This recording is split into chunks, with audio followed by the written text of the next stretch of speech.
Havendo número legal, invocando a Deus pela grandeza da pátria e a paz entre os homens, dou por aberta a sessão. Convido o nobre vereador Luiz Carlos Ramos para proceder à leitura da ata da sessão anterior. Ata da 62ª sessão extraordinária em 23 de dezembro de 2004. A presidência do senhor vereador Sami Jorge, presidente. Às 14h30, com a presença dos senhores vereadores Sami Jorge, Luiz Carlos Ramos, Rubens de Andrade, Gerson Berg, Luiz Carlos Bolsonaro, Cláudio Cavalcante, Romualdo Boaventura, Ayrton Aguiar, Alexandre Cerruti, Índio da Costa, Adilson Pires, Eliomar Coelho, Aloysio de Freitas, Verônica Costa, Marcelino de Almeida, Cláudio Cavalcante, Edmilson Dias. 17. Assume a presidência o senhor vereador Sami Jorge. Presidente, ocupa o lugar de secretário, o senhor vereador Luiz Carlos Ramos.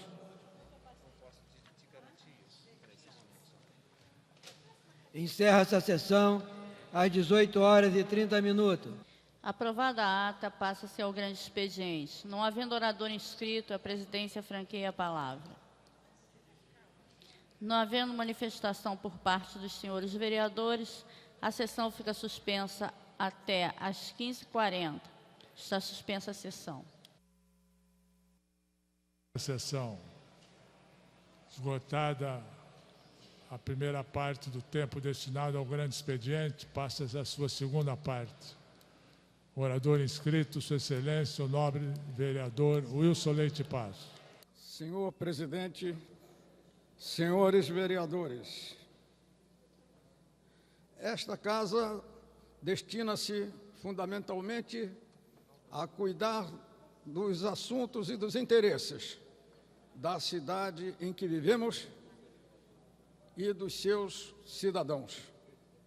No entanto, sendo também a representação da sociedade em que se manifestam opiniões as mais variadas, inclusive em favor dos interesses nacionais ou às vezes contra eles, considero de bom alvitre, nesta última oportunidade talvez, em que subo esta tribuna,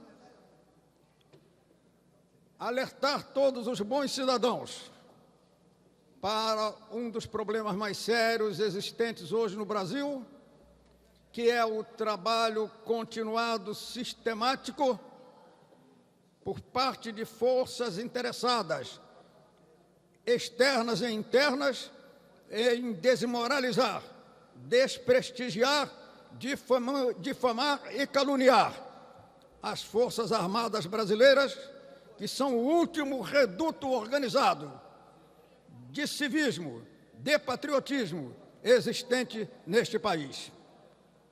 Assim, vou ler um artigo de minha autoria que deverá ser publicado brevemente e que diz: em defesa das Forças Armadas, da sociedade e da Amazônia.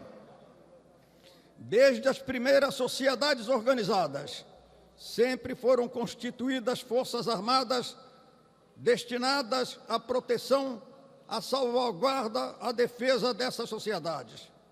Assim foi desde os primeiros tempos. Tal fato não se deve à vontade de privilegiar um grupo dentro da sociedade ou apenas de sustentar o poder de quem o detenha no momento, mas a necessidade imperiosa da defesa, da proteção dessas sociedades. Para que essas forças armadas se tornem eficazes no cumprimento de suas obrigações, existem algumas condicionantes, dentre as quais lembraríamos um ideal a comandá-las, a dirigir suas ações. Naturalmente, o ideal de servir e defender a pátria, a sociedade. A confiança dessa sociedade nesses seus defensores organizados. Os meios necessários à eficácia de sua ação. O prestígio perante a sociedade e perante seus possíveis oponentes externos. Daí, em todas as épocas, dois serem os fatores primeiros de ação externa ou interna para tornar as Forças Armadas incapazes de cumprir com essas finalidades. O primeiro processo é o da desmoralização.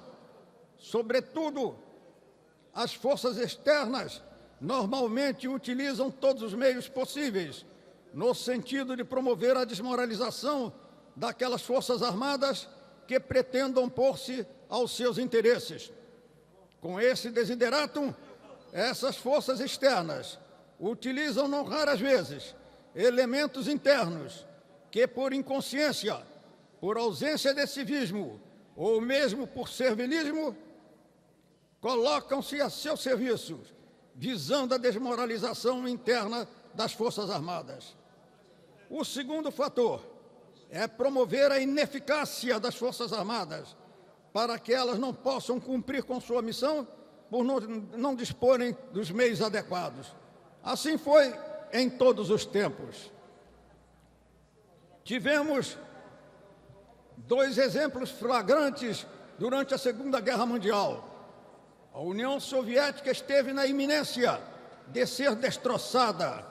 As forças alemãs chegaram às portas de Moscou, levando de roldão os exércitos de milhões de seres humanos que se entregavam, que aderiam, como ocorreu tendo à frente, por exemplo, o bravo general Vlasov, que organizou um exército de quase 1 milhão de homens para combater as forças comunistas, unindo-se assim à facilidade que as forças alemãs encontravam para aniquilar as forças soviéticas. Essa facilidade teve uma raiz, que foi a desmoralização promovida pelos dirigentes soviéticos do alto comando das Forças Armadas Soviéticas, quando promoveram o expurgo, que eliminou na prática pelo assassínio esse alto comando. Não foi a ação das nações aliadas auxiliando firmemente, materialmente, a União Soviética, e não foi a ação do general Inverno, que, como fizeram em relação a Napoleão, deteve as forças invasoras. O Império Soviético, hoje acabado, já estaria extinto desde aquela época. Na França, ainda na Segunda Guerra, ocorreu um fato que tem similitude. As forças francesas também foram vencidas facilmente, malgrado o fato de que o exército francês era então tido como mais capacitado materialmente do que o exército alemão. No entanto, o processo de desagregação interior, que tinha vindo de fora para dentro, com auxílio também de patriotas ou de pessoas mal informadas na própria França, fez com que as Forças Armadas francesas não mantivessem o estímulo, a vitalidade cívica para poder enfrentar um exército novo, de perfeita organização, que em rápidos instantes venceu também as forças francesas, como reconheceu o herói de Verdun, o Marechal Henri Philippe Pétain, em razão, sobretudo, da desordem moral que havia dominado a sociedade francesa e que minara também as próprias Forças Armadas, não estimulando, como antes e sempre, o excelso patriotismo, apanágio das forças francesas.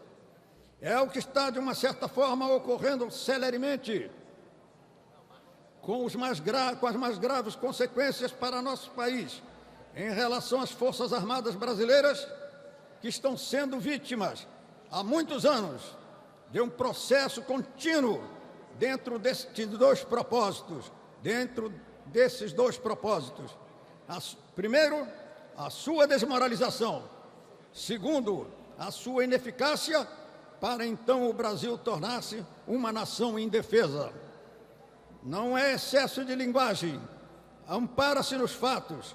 De há muitos anos para cá, sob múltiplos pretextos e sob qualquer pretexto, procura-se denegrir a imagem das Forças Armadas, difamando-as, caluniando-as, depreciando-as, desestimulando, inclusive, o ingresso nas Forças Armadas de brasileiros que estariam destinados a defender o nosso país. Nesse processo de desmoralização, acabam envolvendo-se os administradores, os maiores responsáveis pela vida no país, que, em decorrência, deixam de conceder às Forças Armadas os meios necessários para que elas possam cumprir com a missão de ser a salvaguarda armada, a defesa armada da sociedade. Estamos vendo verdadeira fuga dos quadros militares.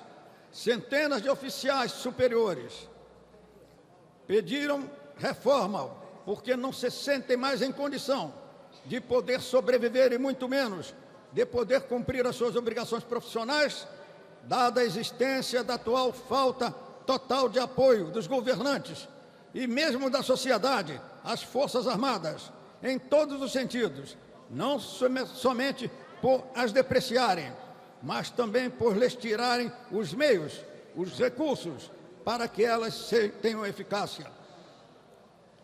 Ora, o que será das nossas Forças Armadas se não houver um estímulo eficaz de toda a sociedade, dos governantes, para que elas se mantenham coesas e aptas a cumprir com suas obrigações constitucionais de defesa da nação, de defesa da sociedade? Como pretender que ingressem nas Forças Armadas novos brasileiros, novos valores para servir a nossa pátria, se estão todos desestimulados e sentem que dificilmente poderiam sobreviver como cidadãos, com os recursos, com os meios, com os valores que lhes são pagos pelo Estado? Não se pretende para as Forças Armadas privilégios. A existência das Forças Armadas não é para privilégios, é uma necessidade imperiosa para a salvaguarda da nação, para a salvaguarda de todos nós. Por que insistimos nesse ponto? Porque a esmagadora maioria dos brasileiros está inconsciente do que se passa. Existe, de fato, não hipoteticamente, uma trama permanente, e já de alguns decênios, contra o nosso país, de parte de forças externas, interessadas na desmoralização total da nação e no enfraquecimento das Forças Armadas, com vistas a alcançar as riquezas naturais do Brasil. O Sr. Herman Kahn, futurólogo do Instituto Humboldt, propôs há alguns decênios que fosse feita a internacionalização da Amazônia. A reação eficaz dos governos brasileiros à época, os chamados governos militares, impediu que esse processo prosperasse, apesar de que se desenvolveu sob outra forma, pela ocupação territorial, pela compra de vastas extensões territoriais do Brasil, não raio maiores do que alguns estados nacionais, por parte de grupos estrangeiros que assim apoderaram-se de parte do território brasileiro. Agora tramam-se condições para, eventualmente, no curso do tempo, poder justificar-se uma intervenção no território nacional, em nome de situações que são forjadas de fora, mas com o apoio de brasileiros inconscientes que justificariam aos olhos do mundo essa intervenção. Genocídio de silvícolas, morticínios de pessoas socialmente carentes, corrupção e desmoralização total do país, falta de condições para o país assumir a responsabilidade de ocupar e explorar a riqueza de que é detentor. Tudo isso criou o quadro a longo prazo, o quadro a longo prazo destinado a possibilitar conflitos fronteiriços que possam justificar, determinar uma intervenção em nome de combater todas essas monstruosas iniquidades que se praticariam no Brasil, que são promovidas e estimuladas de fora, mas com apoio de brasileiros que chegam ao ponto de, já hoje, pretenderem que não haja sequer mais o serviço militar obrigatório. Ai de nós, quando não tivermos mais brasileiros preparados para defender esse país. Quem irá defendê-lo? Os políticos? Os congressistas? Os administradores corruptos? Irão eles para as fronteiras, para as selvas, lutar por nosso país e defendê-lo? Se não tivermos forças armadas preparadas e estimuladas pela confiança da sociedade, o país ficará indefeso. O exemplo mais flagrante de eficácia desse processo de dominação de uma nação por outras foi o exemplo do Iraque. Lá se praticou a política que hoje se pratica contra o Brasil. Conseguiram os interessados no domínio e na invasão do Iraque convencer o mundo inteiro de que aquele era um país que não merecia qualquer respeito e amparo dos povos civilizados. Dominado por um ditador, dizia-se, país de alta corrupção, onde se praticavam genocídios. Tudo isso foi disseminado sistematicamente, até levar ao convencimento total os demais povos que essas alegações eram verdadeiras e, portanto, justificava-se uma intervenção sem que houvesse a reação mundial. Ao contrário, com seu apoio, como ocorreu. É exatamente o que, embora mais lentamente, está sendo feito em relação ao Brasil, um processo internacional. Só muitos brasileiros que estão aqui, infelizmente, não tomam conhecimento dessa verdade.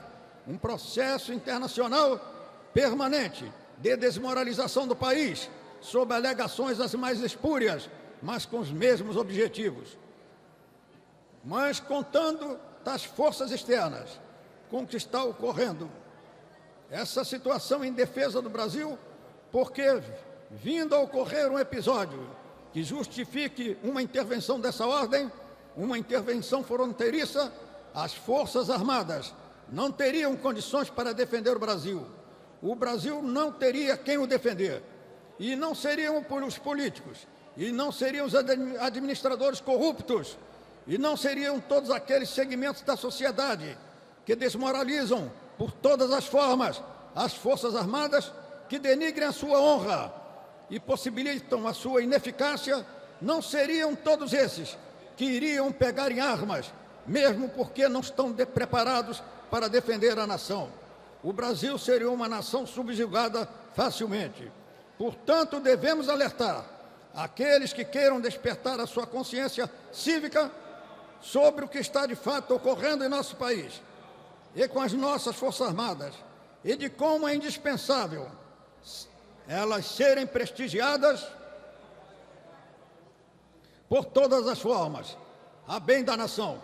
Não se trata de privilégio, repito, mas de uma necessidade imperiosa da nação, que precisa de quem a defenda de forma organizada e eficaz.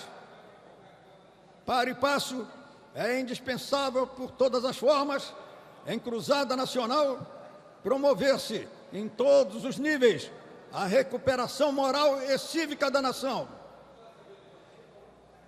pois, para o que devem concorrer todos os setores responsáveis, particularmente os meios de comunicação, hoje principais formadores do comportamento coletivo e mesmo individual.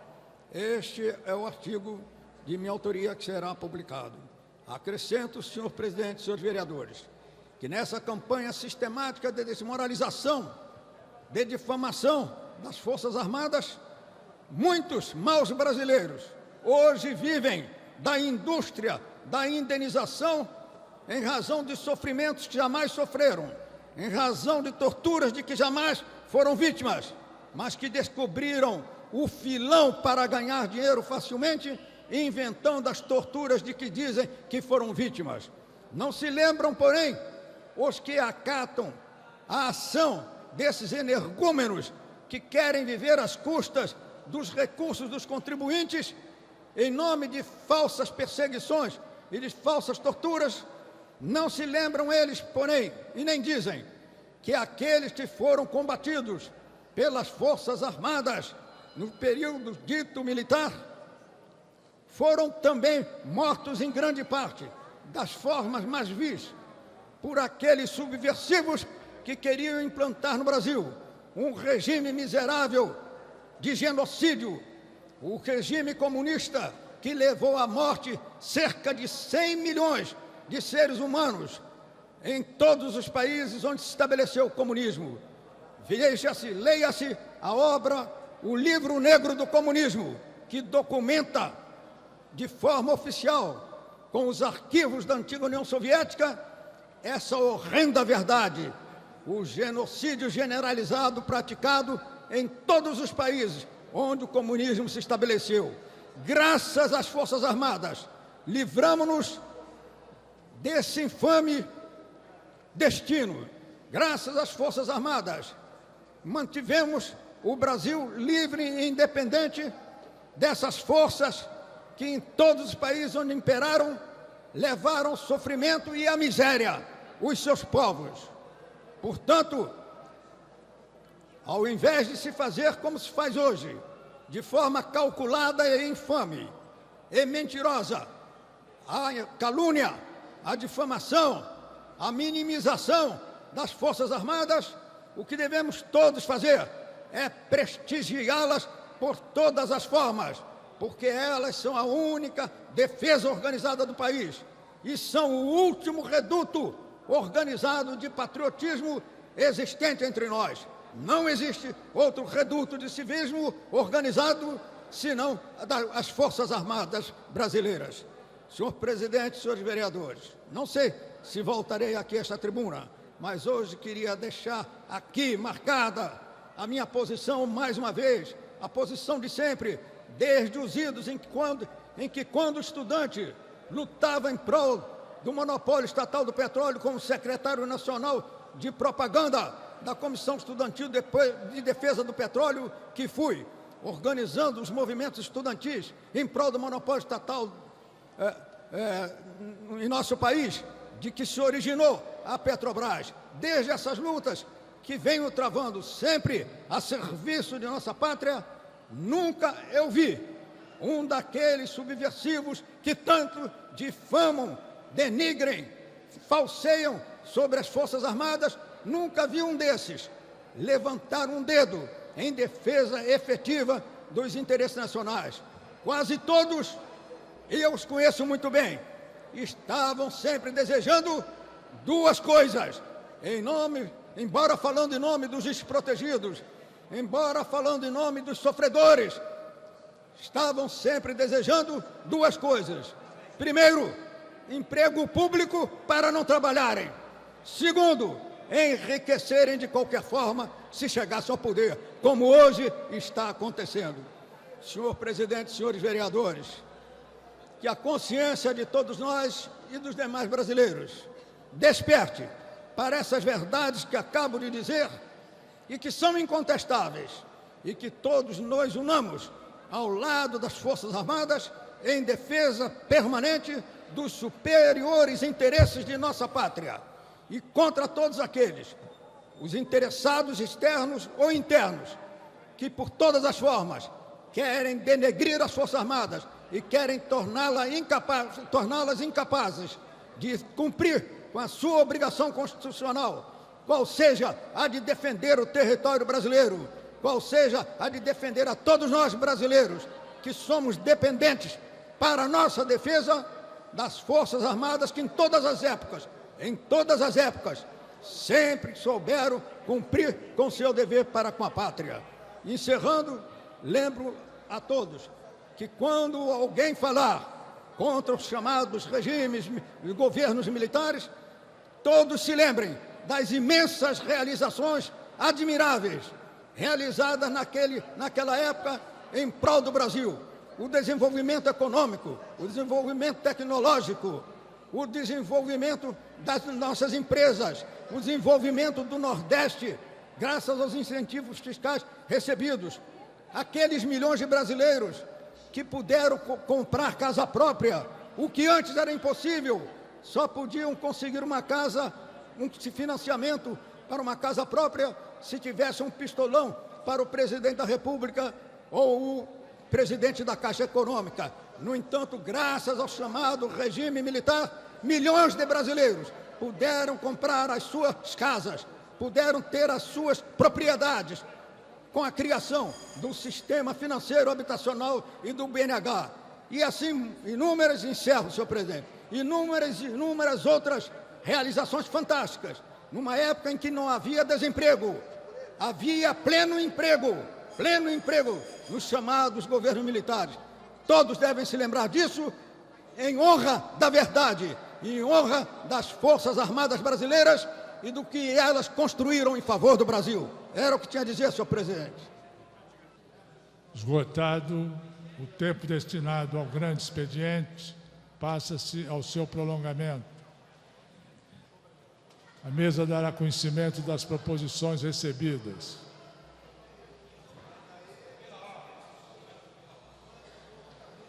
Agora, só quando entrar na ordem do dia, tá? Quando entrar na ordem do dia. Na ordem do dia. Requerimento de Sua Excelência, o nobre vereador S. Ferraz. Requer a mesa diretora a concessão do conjunto de medalhas Pedro Ernesto ao ilustríssimo senhor Alexandre Rangel de Carvalho. Senhores vereadores que aprovam, queiram se manter como estão. Aprovado.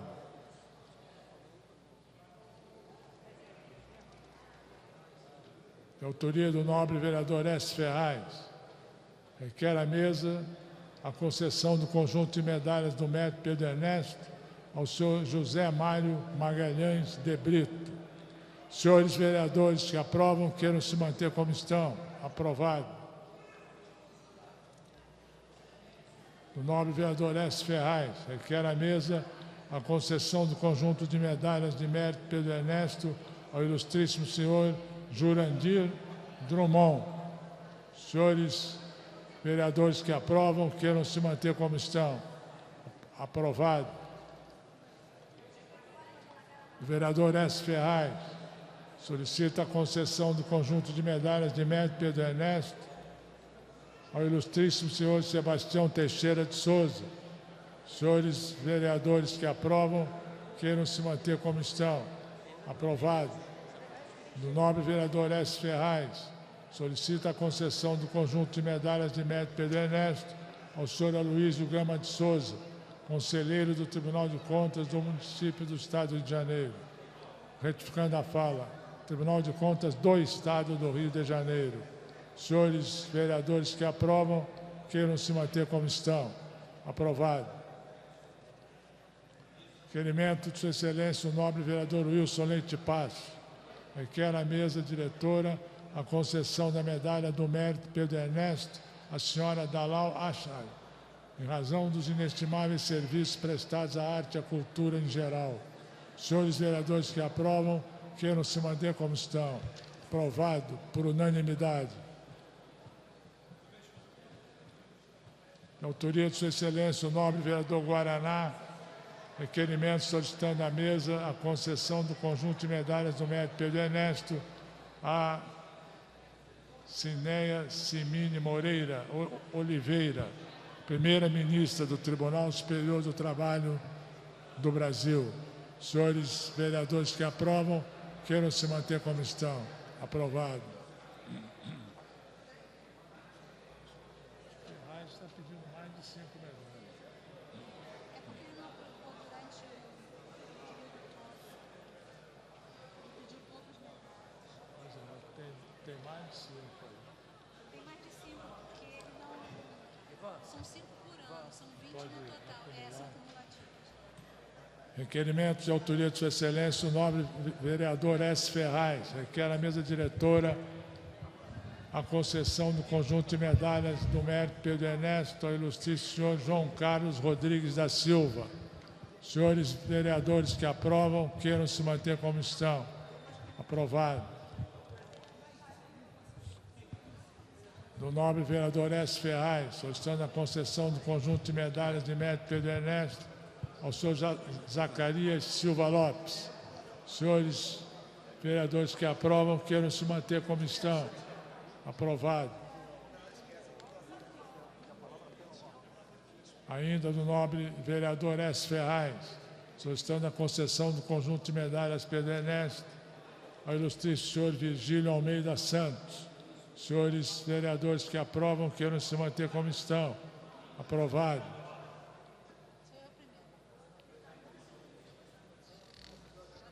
Do nobre vereador S. Ferraz, solicitando a concessão do conjunto de medalhas Pedro Ernesto ao ilustríssimo senhor pastor Sebastião Siqueira. Senhores vereadores que aprovam, queiram se manter como estão. Aprovado. Esgotada a matéria do prolongamento. Cadê a pauta?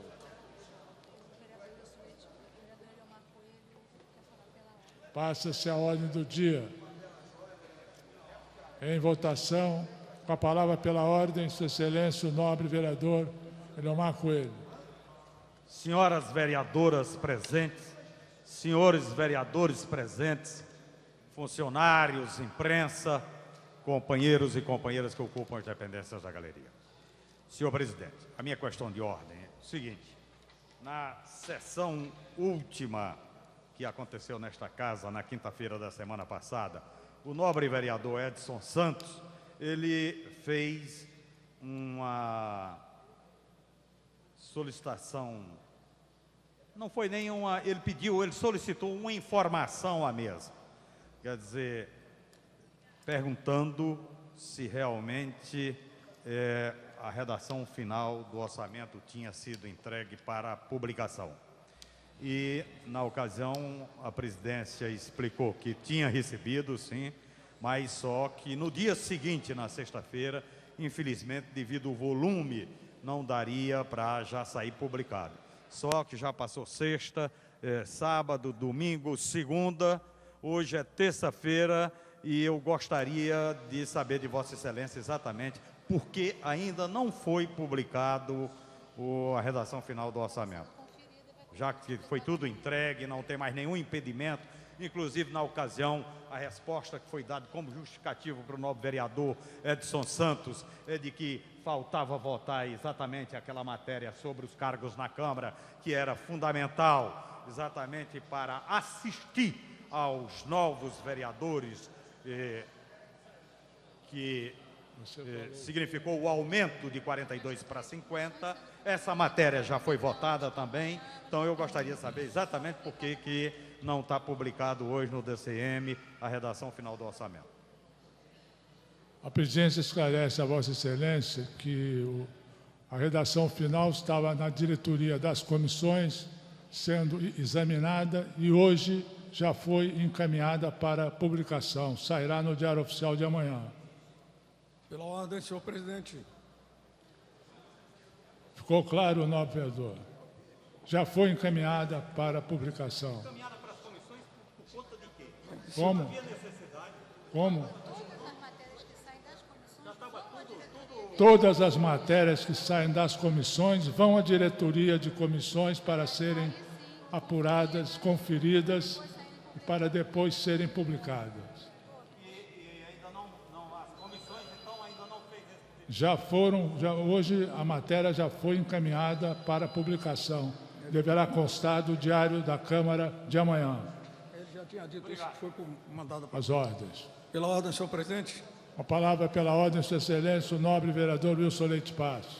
Senhor presidente, todos ouviram um discurso que alguns instantes atrás pronunciei em defesa das Forças Armadas e, mais uma vez, denunciando os interesses externos no sentido de uma intervenção em determinado momento na Amazônia brasileira.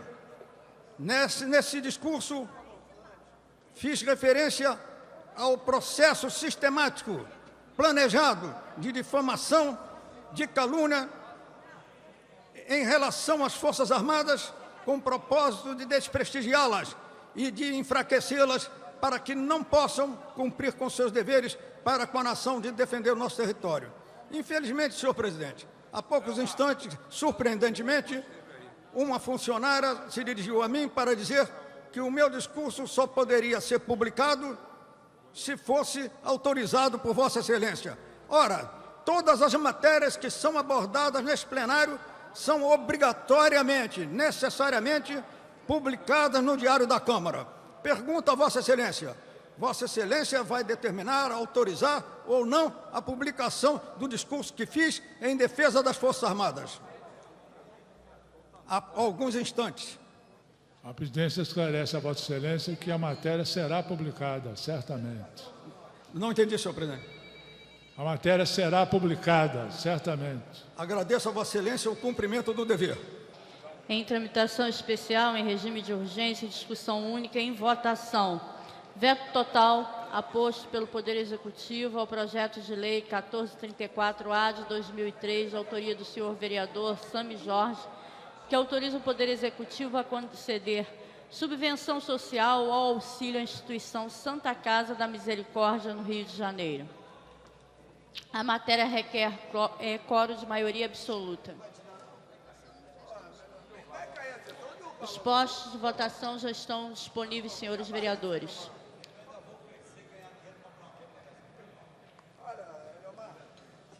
Eu passei pela favela do Jacarezinho, depois passei pela Abolição, depois passei pelo Roqueiro, Jacarepaguá, agora eu estou bem situado.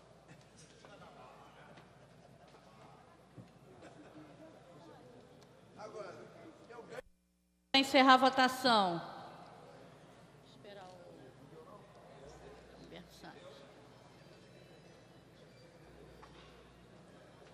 Deu, hein, presidente? Está encerrada a votação.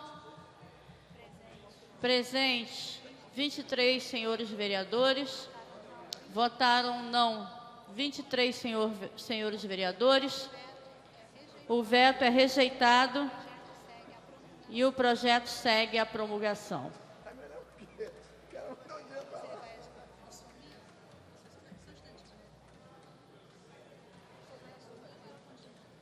Pela ordem. Com a palavra pela ordem, o nobre vereador Jorge Mauro. Senhora presidente em exercício, Lina Sá, sou presidente e assistente Sami Jorge,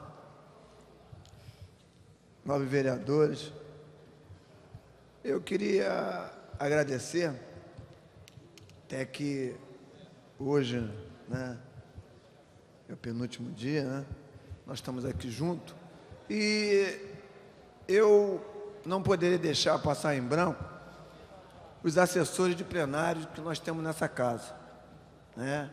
Eu acho que poucas pessoas têm a noção da importância que é um assessor de plenário.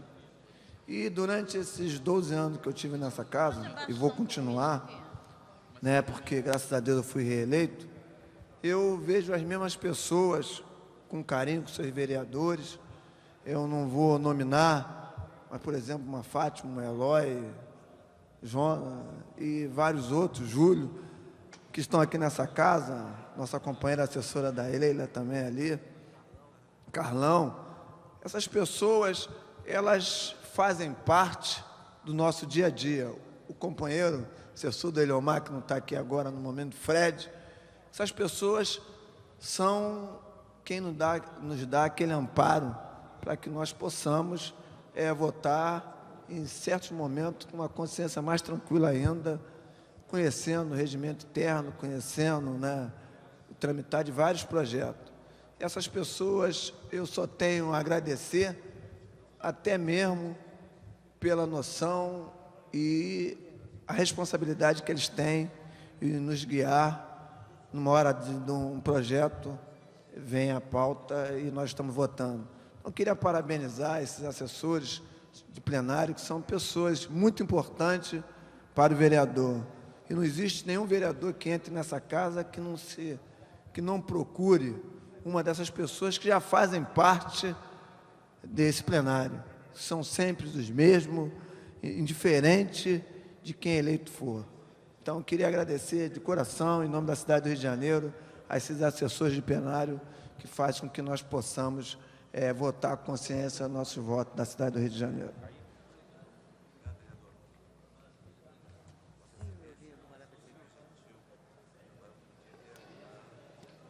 Em tramitação especial, em regime de urgência, em discussão única, em votação.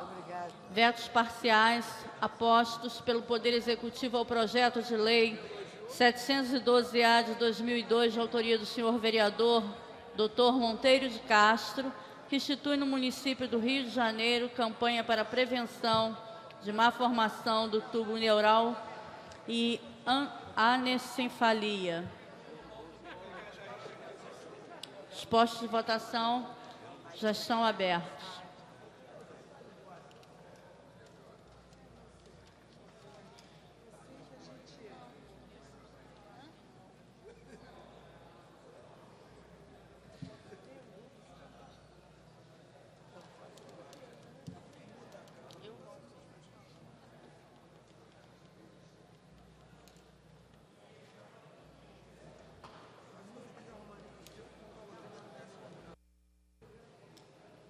Presentes e votando 13 senhores vereadores.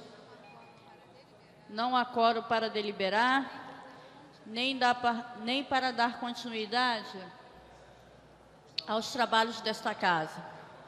A presidência, antes de encerrar, convoca a sessão ordinária para amanhã às 14 horas, cuja ordem do dia estará publicada...